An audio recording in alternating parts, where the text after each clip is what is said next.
ইয়ো হানি singer. আজকে আমি ওনাকে অনেক দিন পরে আমার সাথে নিয়ে আসলাম।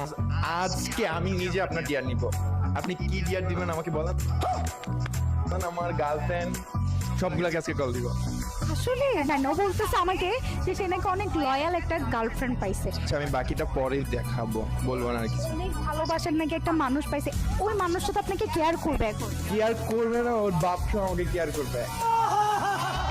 আমি যদি এখন ব্রেকআপ করে দিতে পারি? ব্রেকআপ যদি না হয়, মাই গড, কনফিডেন্ট থেকে ভালোই লাগতেছে। 4-5টা ব্রেকআপের পরে আজকে ফাইনালি আপনি ভালোবাসার মানুষ খুঁজে পাইছেন। ভালোবাসার মানুষ না, পুরা লাইফ সেটেল পারসন পাইছি, যাকে আমি মানে চাইলেও হারাইতে পারবো না। আলহামদুলিল্লাহ। হ্যাঁ, ও রাগ করে আছে, ওকে এখন কল দিব তাইলে। হ্যাঁ তাহলে রাগ ভাঙানোর চেষ্টা করেন আর লাস্ট আই লাভ ইউ বলে। That's it. ওকে। हे रहा नहीं जाता। এই আসলে কল দিচ্ছে ভাই। কি রে, কাকে পাইলো? আমি তো বুঝতেছি না। লাউড স্পিকার দেন।